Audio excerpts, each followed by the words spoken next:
সনাতন ধর্ম মতে আমাদের শরীর পঞ্চমহাভূত তথা পঞ্চতত্ত্ব দ্বারা নির্মিত। কি এই পঞ্চমহাভূত? অগ্নি, জল, বায়ু, আকাশ এবং পৃথিবী, এই 5টি উপাদান হলো পঞ্চমহাভূত বা পঞ্চতত্ত্ব। শুধুমাত্র মানুষ নয়, বরং সৃষ্টির সমস্ত জীব তথা প্রত্যেকটি জিনিস পঞ্চমহাভূত তথা পঞ্চতত্ত্ব দ্বারা নির্মিত, কিন্তু এটা আমরা বুঝতে পারি না। তাই চলুন আজকের ভিডিওতে আমরা জেনে নেব বৈজ্ঞানিক ব্যাখ্যা। হ্যাঁ, আমাদের শরীর কিভাবে পঞ্চমহাভূত দ্বারা নির্মিত তারই বৈজ্ঞানিক ব্যাখ্যা জানবো আজকের ভিডিওতে। তো চলুন শুরু করা যাক। এর জন্য আমরা এক্সাম্পল হিসেবে নেব একটি গাছ। একটি গাছও কিন্তু পঞ্চতত্ত্ব দ্বারাই তৈরি। কিভাবে?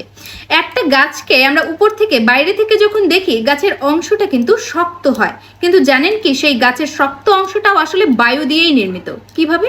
আপনি যদি একটি গাছকে দেখেন, সেই গাছের মধ্যে যতগুলো কোষ রয়েছে তার 50% কোষ সেই কার্বন দিয়েই তৈরি। আসলে ফটোসিনথেসিস প্রক্রিয়ার মাধ্যমে গাছ বায়ু থেকে কার্বন ডাই অক্সাইড শুষে নেয়, আর এর মাধ্যমে যে কার্বন পাওয়া যায় সেটা দিয়ে সেলুলোজ তৈরি হয়, এবং সেই সেলুলোজ দিয়েই গাছের কাণ্ড এবং পাতা তৈরি হয়।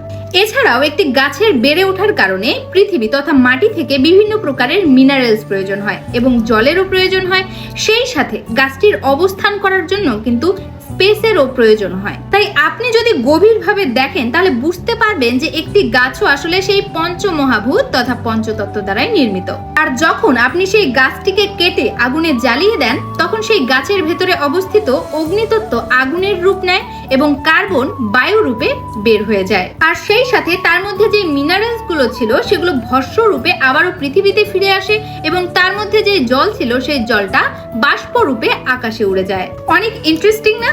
এবার আশা করি বুঝতে পেরেছেন যে গাছ কি করে পঞ্চতত্ত্ব তথা পঞ্চমহাভূত দ্বারা নির্মিত। শুধু গাছ নয়, বরং পৃথিবীর সমস্ত সৃষ্টি এরকম পঞ্চতত্ত্ব তথা পঞ্চমহাভূত দ্বারা নির্মিত। আসলে আমাদের সনাতন ধর্ম কিন্তু অবৈজ্ঞানিক বা কুসংস্কার নয়, বরং আমাদের সনাতন ধর্ম এবং ধর্মীয় শাস্ত্রগুলো সম্পূর্ণ বৈজ্ঞানিক। তাছাড়াও বেদ থেকেই এসেছে। বিজ্ঞান, চিকিৎসা, অঙ্ক সমস্ত কিছু আমাদের বেদ থেকেই এসেছে। তাই আমাদের সনাতন ধর্মে জন্মগ্রহণ করে আমরা গর্ববোধ করি। তাই ভিডিওটি সকলের সাথে শেয়ার করুন, যেন সকলে এই বিষয়ে জানতে পারে, এবং বলুন জয় সনাতন ধর্মের জয়। হর হর মহাদেব।